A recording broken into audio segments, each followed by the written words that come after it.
Ladies and threesome lovers, Andy here, author of the best Tinder guide on the internet and author of this beautiful book / guide / video course on the screen right now. This is Kill Your Knowledge, the show. Let's fucking go. Joined here by Imogen. Let's fucking go, baby. Oh my god, this is part 2. We're going to answer some threesome questions. Going to have a bunch of fun with that. Let's go. Mm-hmm. So yesterday, or 2 minutes ago. 2 minutes ago, we're breaking the continuity. 2 minutes ago, we recorded another podcast that would have been several days ago for the rest of you who watch them on YouTube. But we did a part 1 of like some threesome questions. So we're going to answer the rest of those right now. Mm-hmm. Shout out to the threesome guide that I wrote, How to Have Threesomes. Go to my website, killyourinnerloser.com, and search for the How to Have Threesome guides. It's a video course. It's a book. I talk about how to have threesomes, how to get your girl to find girls for you to sleep with together, all that good stuff. Answer a bunch of questions. Good shit. Let's have fun. So we talked about different dynamics yesterday, was where we left off, or 2 minutes ago when we recorded part 1 of this, and we're now just immediately recording part 2. But we talked about different dynamics, how you get submissive girls, more confident girls, even just weird things you don't think about, like a short girl versus a tall girl. Like, okay, so I can see your notes, and you've noted down some names of the girls that we've seen, and there's not many girls that are over 6 foot. We've dated some tall bitches. I don't know where we've found them, but we've found like 6'2" women, and like tall. 2 of them that were just like fucking giants, and like it's crazy how much of a difference that makes in a threesome. It really does. It does in normal sex as well, but like. Yeah, it's right, because you're about average height. You're like just a normal height woman, like what, 5'7" or something, maybe? I'm 5'7". So you're just like a normal height woman. But when you have a tall girl, it's like everything's different. Because like, remember guys, I'm like 6'2", so like they're my height. And it's like you have 2 giant people in the bedroom. And 6'2" is pretty fucking tall. Yeah. Like you have 2 giant people in the bedroom, one like normal sized person. The dynamic is so different. We've also had some midgets. Like one of the girls we're seeing right now like a girl that's like 5 foot. 5 foot. Like literally 5'0". She's a midget. That one girl, I don't know if you know who I mean. I do. Her name starts with M. Yep. She was like even shorter. She was like 4 foot something. And super petite. Yeah. Yeah, she was tiny. She weighed like, I don't know what it would be in pounds, maybe 70 pounds, maybe less than that. It would be less than that. Maybe 75 pounds, whatever that is, but like 35 kilograms. Yeah, it's funny how the size of girls is stuff you don't think about until you have a few threesomes and you're like, especially it's with just the tall, radically different with tall chicks. Yeah, you have to like actually plan out the logistics. I feel like a little child, and like I don't know, just be like walking her to her car, and it's just these like 2 tall people, and I feel like a kid with her bed.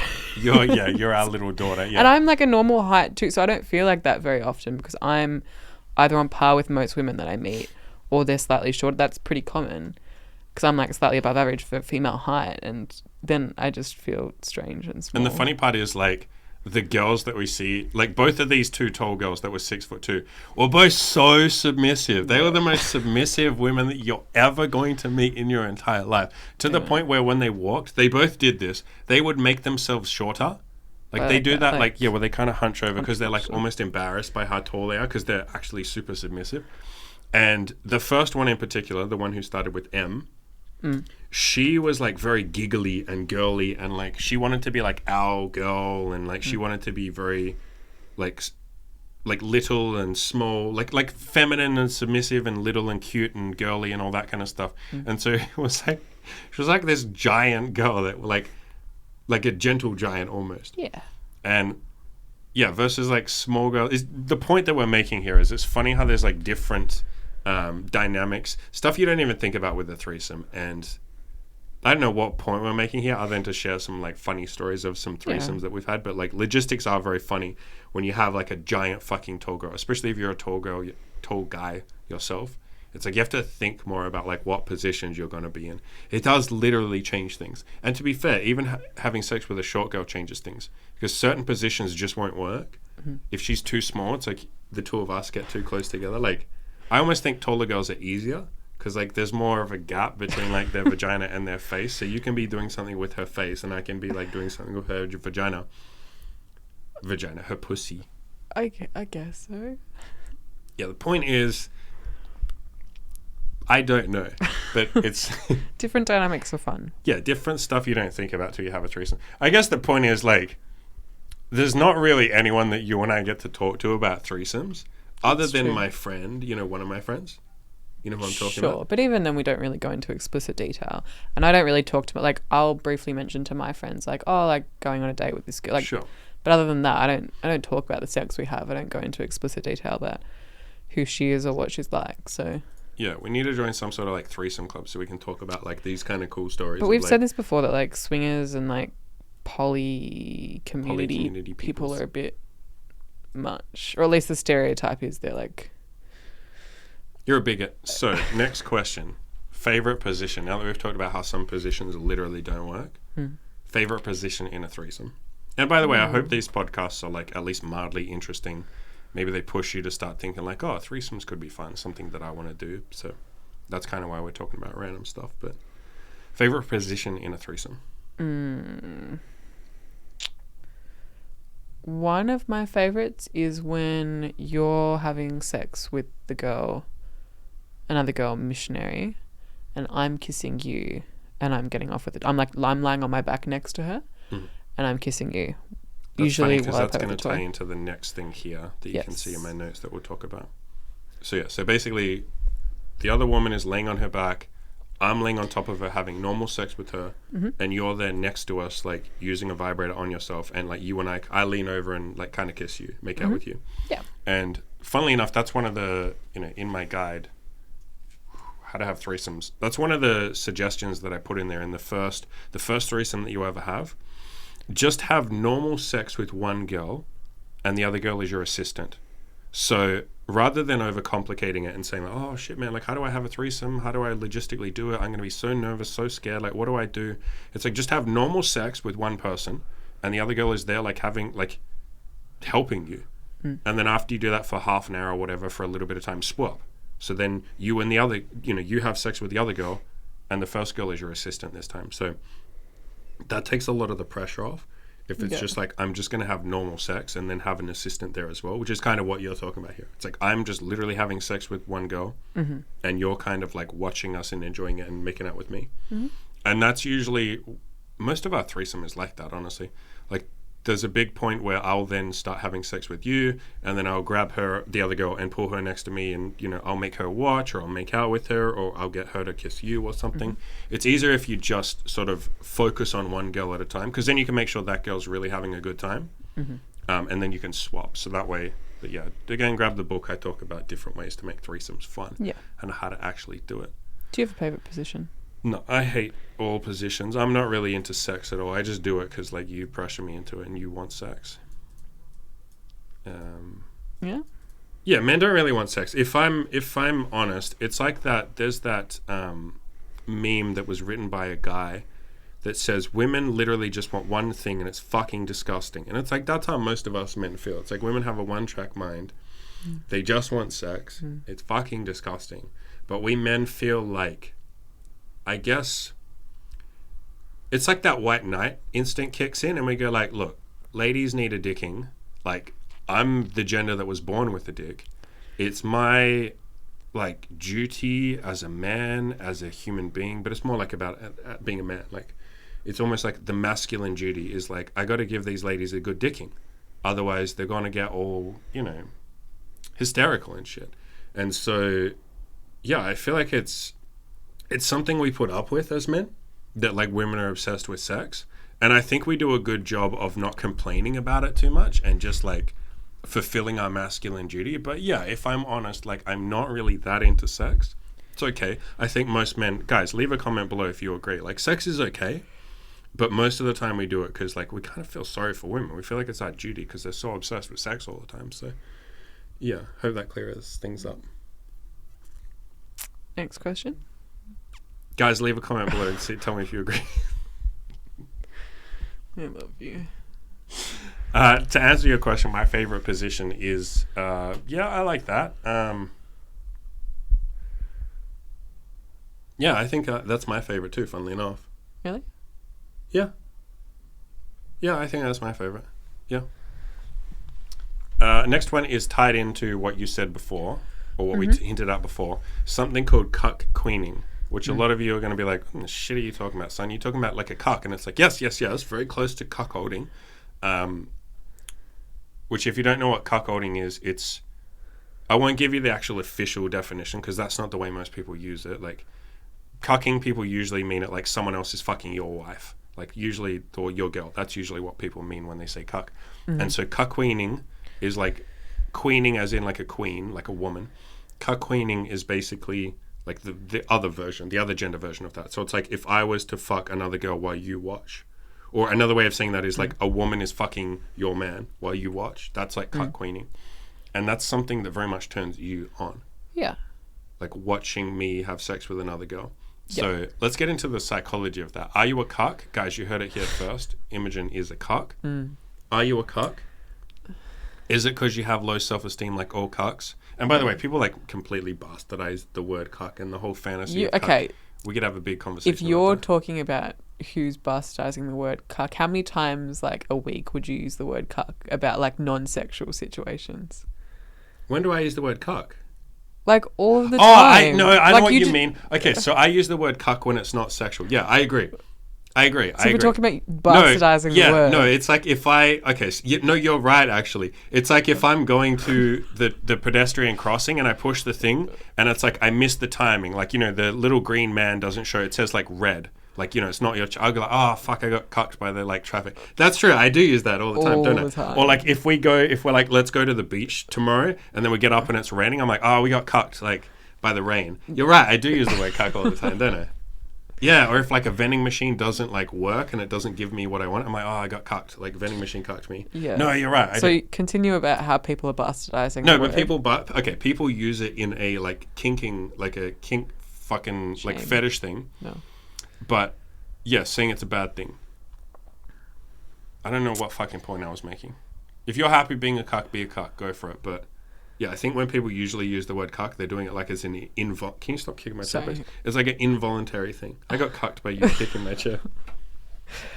Anyway, let's talk about cuck queening. We talk about cucks on a different. I might actually one day do a video about cucks and simping and all that kind of stuff. Yeah, I was going to say cuck and simp seem to go hand in hand. Like it's this sense that like the woman's being unfaithful and cheating on you and you're kind of just like a doormat and put up with it. And yeah, it's a very loaded term. Yeah. Well, I want to talk more about when people use it. They also use the term beta, beta, cuck, and simp to describe other men. And it's like, we could have a big conversation about that. It's like, are your affairs in order is the point that I would make if I did a video like that. It would be like, is your life going well? Like if your life's going amazing and everything's perfect and you've done everything you want to do and you're really happy and all of that, you know, sure, call other people cucks and simps and pussies if that makes you feel good. But I will go out on a limb and say 100% of people who go around, you know, obsessed about whether someone is a beta or is this guy a cuck or is this guy a little pussy loser or is this guy a simp, I would go out on a limb and say 100% of those people are not 100% happy with their life. You almost can't be, because if you're happy with your life, you don't give a shit what someone else is doing. You're like, he's a cuck, cool. I hope he's happy. He's a simp. I hope that eventually the girl does turn around and say, you know what? Actually, you have given me a lot of money. I would like to go on a date with you. Like, you want people to be happy. Or you hope that one day he wakes up and stops simping and finds a cool, happy life. And you're not going to shit on that person and call them a cuck or a... And I when I say it, I mean, like, what I'm referring to is, like, when people say it as an insult. Yeah, you'd say that about anything, really. If you go around spending your time in other people's business, insulting other people, you're probably not... entirely happy with how your life is going. Yeah, for sure. Which is why, guys, I never really do the like drama videos, which I know some people can sort of do. A lot of channels that do like similar content to what I do, like, you know, getting girls content or like pickup content or manosphere and sex and dating, any of that. Some of them fall into or they start to do like sort of drama videos and stuff like that. I've even had a few people comment and say like, why don't you do a debate video with this person? I'm like, why would I want to debate someone? Why would I want to? And the point that I'm getting to is people sort of can get a bit obsessed about like what everyone else is doing. Like, this guy's a simp, this guy's a beta, this guy. It's like, mate, why don't we just focus on our own lives, have a good time with us? And if this guy who's supposedly a cuck or a simp or a whatever, don't we want to like help that guy anyway? Like, do we really want to sit there and call that guy a simp or a cuck? Does that help? Maybe it shocks him out of it. Who knows? But I don't think most people who say that stuff are doing it because they want to. shake that guy out of his habits and help him. They're usually saying it because we've said this before a million times. Usually when you shit on someone else, it's because you see you see a lot of yourself in them. And so you project onto them. You don't like that plenty of times women have walked all over you, so you shit on that person. Or you maybe used to, like recently, you used to be, very unhappy with your dating life, and now you're just starting to make some changes, but you can still see the old parts of you that maybe were a little bit unhelpful or unhealthy or low self-esteem, and so you shit on someone else because it's almost like you're reminding yourself you don't want to be like that anymore, or you're trying to like hate on that person almost as like a reinforcement in yourself that you don't want to do that anymore. And fine, but like I understand why you do that, because I used to do that too. Remember, there was a long period of time. I'd never say it to anyone, so I never went that far, of course, but like I did for the longest time hate fat women, remember? I never, ever would have said anything to someone because that's just pure fucking evil. Like, I don't want to hurt people, but I had a lot of judgmental thoughts, and it was because I didn't fully like my body, and I could still remember the times when I used to be fat. And so I was like, if I shit on fat people, or if I judge fat people, I'm like reminding myself not to get fat. And it seems like a helpful thing. And again, I would never say anything to someone, but it seemed like a helpful tool. But at some point, it's like, no, you just work on liking yourself, and then you don't feel the need to judge anyone else. So, yeah. Big separate tangent there. Cut queening. We were talking about cut queening, weren't we? Yeah. So cut queening is something that you're into. Yeah. Psychology of it. I think it's just the taboo, really. Like, it's the fact that you're having sex with another girl, and most people would say that, that's really taboo, or like not okay, or like socially a bit like questionable. And I think, like a lot of things, when it's the forbidden fruit, there's something that's fun about it. And in a sexual context, there's something that's hot about it. Yeah. I don't think it's much deeper than that. Yeah, it's hot as fuck. It's a fantasy a lot of women have, but I think a lot of women are not really ever going to admit that. Again, I could do a big podcast. I'll tell you what I'd love to do. What? Because I'd like to do a podcast about like some fetishes and kinks and stuff that people don't really like to talk about, or guys don't like to talk about, or guys get shit on if they do talk about. So maybe if you're a guy who's into some fetishes or some kinks or some fantasies that you think you get a lot of shit for from like men will shit on you, maybe you're not ballsy, maybe you're not super confident enough to leave a comment if you're confident enough. I'd fucking love that. I'd really respect that. That'd be awesome. Tell me like what you're into. Just leave it as a comment. But if you're not super confident with that, what I would love is if anyone wants to come on the podcast as like a guy, hell, any women that want to come, same thing. So any gender, if someone has a kink that usually gets shamed, like maybe you're into cuckolding, maybe you're into SPH, which is called small penis humiliation. Maybe you're into pegging.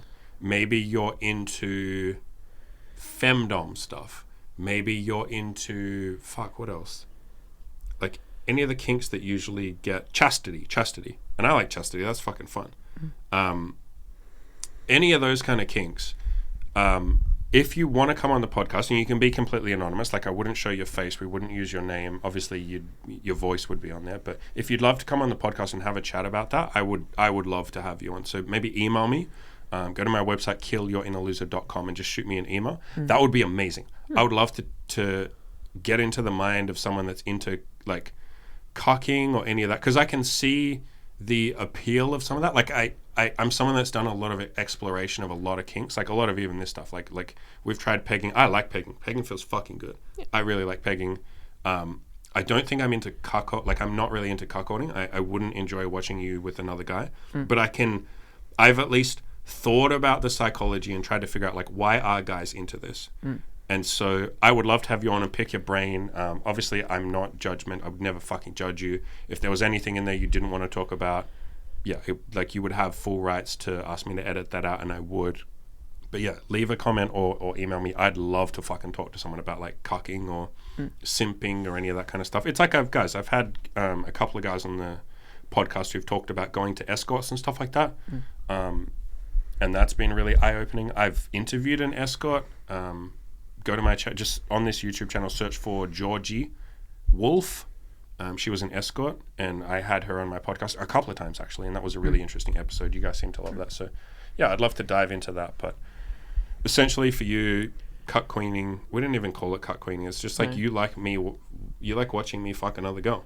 Yeah, there's almost like a voyeurism. What's there of it? Like, because voyeurism is when you like people watching you, but it's like I like what. Yeah, it is voyeurism. Voyeurism is where you like watching. Exhibitionism is where you like showing off. Sure. People who watch. There is like that voyeuristic element as well. Like I'm watching you have sex with another girl, and I like seeing you turned on.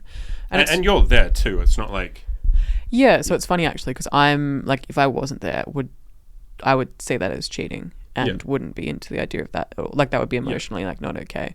I think I can't remember if we've had this conversation.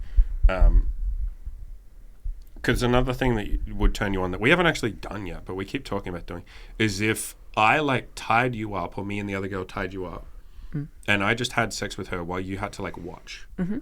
And that's something that would really turn you on, as long as you weren't degraded or like humiliated or like, because that's not really stuff that you're into. So that's another thing that would turn you on. So extending that as well, when I said if anyone would like to come on and talk about some kinks, if you're into humiliation or something like that, guy or girl, I'd love to pick your brain on that, because that's not something I'm into, but I used to be into when I was much younger. So I can understand the appeal of that. So yeah, I'd basically, if anyone has any kinks that maybe usually get a bad rap, or people call you a simp or a cuck or any of that shit, like, yeah, I'd love to pick your brain. And, you know, I'm never going to judge, obviously. As long as you're happy and the other person's happy, who gives a shit what other people think? People just like hate on you for retarded things anyway. People just decide. I've heard enough people go to literal wars over the most minor details ever, that if anytime someone gets shat on for something, or people go like, that's dumb, that's this, that's that, I roll my eyes and I go like, okay, sweetie, sure, you're God and you get to dictate arbitrarily what is good and what is bad. Like, let's all just bow down to what you say is okay. This person's a simp and a cuck and that must be terrible and you're correct. Like, would you like to tell us how to run reality? Because you're obviously really good at it. Your life must be going amazing if you can just waste time telling other people what's beta and this and that and the other. Have we? Have we? Yeah, no, that's me arguing with reality right there. Hey, that's me telling other people that they're not allowed to tell other people what to do. You could call other people a cuck if you want to. I'm just never really going to participate in that. And I'm not really going to ever facilitate that. And if anyone ever wrote anything like that in my comment section, I'd just delete the comment or like hide the comment. Because I see that shit as bullying. I'm never really going to tolerate like bullying. You can bully if you want to. I just won't leave it in my community. Have we tried the opposite? Me watching you with another girl. So like almost like me getting cucked by another girl, I guess. We've talked about it. We have also said, similarly in the previous episode we talked about threesomes, we talked about how male sexuality is more aggressive. Yeah, guys tend to be more like assertive. And want to fuck things, and you're not going to be able to sit there for half an hour making out because you just want to have sex. We've spoken about how if you were watching for like, I don't know, 10, 15 minutes, you would probably get too restless and want to just join in. But yeah, I don't think I could sit there and watch. Talked about how you might enjoy it if you could somehow manage to. I don't know how I'd make myself sit there and not jump in. Yeah, because so we have tried it, like you and the other girl just making up. But yeah, within 5 minutes, I'm like too horny. I'm like, no, I can't keep watching. I have to participate. What if I think tied you up? You'd have to like literally tie me to a chair, and I'd be up for trying that. Yeah, that'd be hot as shit. I'd try. Yeah. But I think after some point, I'm just like, unfucking tie me, ladies. Like, I need to participate. Like, yeah, I think I just get too turned on. Try it. Yeah, we'll try it. Already kind of talked about this. Girls bringing in other girls. Again, that's in my... Grab the guide. Go to my website. Grab this guide. How to have threesomes. We wrote a whole section, or you wrote a whole... Basically a book on how to get your girl to bring in other girls. Yeah. And so you just give this book to her and she can follow it along because it's written by you. For girls from the female perspective. Yeah. So I don't think we need to massively talk more about that. I was going to have a bit here, but we've already sort of talked about this quite a bit, how like everyone listening can have a threesome. Like too many people go like, oh, I can't have a threesome. Oh my God, it's too hard. And it's like, if you don't want to have a threesome, fine. Like this isn't to say that you should have a fucking threesome. But if it's something you really care about and you really think would be amazing or it'd be fun or I'd like to just try it out and see what it's like, don't do that dumbass thing that everyone does where they're like, oh, I can't have a threesome. That's something that cool people do, or I'm just not there yet, or I'm not ready, or, I have to be special to do that. And it's like, it's the biggest crock of shit ever. Like, I was not ready when when I had my first threesome with you and your best friend. Like, I was not even remotely ready. I was a pile of nerves. So were you. So was she. And I just thought, like, fuck it, I'm going to try it anyway. Like, you're not going to be ready. And none of my clients who have their first threesome, they're not ready. Why would they be ready? But they just actually tried. And they were nervous. It was good, but it wasn't always smooth. It's like, please don't think that you have to be ready or something. As I always say, like, if you've had sex with one girl ever in your entire life, you're capable of having a threesome. It's just that you then need to go out and find another girl who's also willing to experiment. Like, just find two girls. But you're capable. Yeah, at the end of the day, it is just sex. And I think sometimes I forget, because it's a lot of what we do sexually. I think it's very normal for us. Yeah, it's super normal. And I forget that that's not necessarily the standard for most people. Yeah, most people think it's like, which is hilarious because, like, yeah, for us it's just like the girl that we saw yesterday. It's just like, oh, that was just sex. We just like hung out with her, had a coffee, like got to like, it was just normal. But yes, before I'd ever had a threesome, like I built it up into this mountain. I thought it was this like impossible dream that I'd had my whole life, and yeah, it was this huge deal. And then even after the first time I didn't think I'd get to have a second threesome. I was like, that's it. That was a fluke. I can never do that again. But I was like, but I'm still going to try. And that's really all we're recommending here is just give it a goddamn try. Like, give it the old college try. Like, actually just try. I promise you will eventually. It took me from when I actually started trying to have a threesome, it took me about 3 months. Bearing in mind, I had no idea what I was doing. I did not have this. I just dropped the water bottle. I didn't have this great fucking guide. So, again, go to my website, grab that guide. But yeah, most of my clients that have had threesomes since, like, I just give them this goddamn book, this guide, and I say, there you go, just follow the fucking guide. And then they have a threesome within like 2 or 3 weeks. They're just like, cool, I had a threesome. That wasn't that hard. And I'm like, yeah, it wasn't that hard. You just had to try. So yeah, I think the great thing about like the book and the guide that you've written is that it basically just tells guys or people like you can have a threesome. Yeah. Like it's not this next level amazing thing that only celebrities get. Like it's you don't have to be a different person. You can be the person you are exactly right now. Again, if you've had sex with one woman in your entire life ever, you're capable of having a threesome. Yeah, you've basically just got to like replicate that. Yeah.